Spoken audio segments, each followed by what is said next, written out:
more on this, Aisha Sarwari joins me now from Islamabad. She's a columnist, women's rights advocate, and co-founder of Women Advancement Hub. Aisha, good to have you.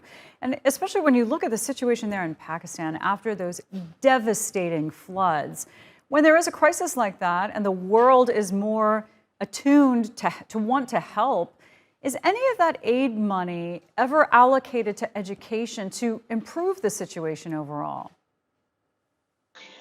I think we can see the situation in Pakistan from two major events when it comes to girls' education. One, Malala, the fact that she was shot in the head because she was a disruptor and she believed that women and young girls had a right to go to school. Now, of course, Pakistanis and the larger world will try and perhaps explain that away, but that remains a fact. And 12 million girls in Pakistan, approximately thereabouts, are actually out of schools. And as we saw from the report, even if they do go to school, the expectation from them is more to be a childbearing vessel than to contribute to the economy. Because for the longest time, women and young girls are actually looked at from an economic development perspective simply because they can bear children. I visited Balochistan recently, and girls as young as 15 had their second child. These are realities of Pakistan. Unfortunately, part of that is cultural, but it's also part of the fact that it is not a national emergency. Although some development analysts have tried to make it a national emergency, it is. Because if a girl between the ages of 12 to 25 is actually focused on education, the development indicators of that country are extremely different from what they are today. And the floods, the climate crisis, all of this is really going to put young girls in Pakistan on the back burner.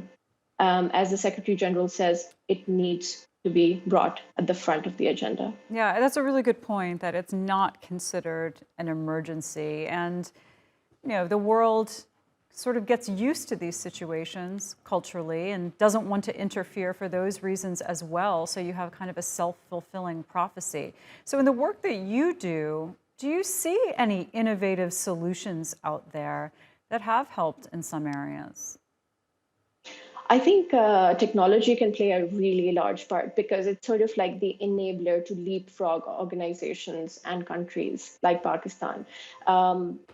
I think there are some innovative solutions from SMS-based literacy.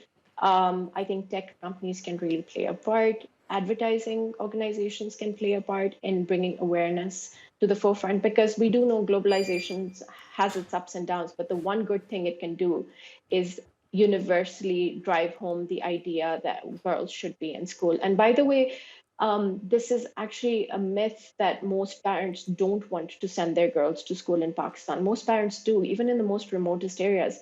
It is actually a challenge of facilities and safety and the road from home to school and, simple things as basic latrine facilities or boundary walls.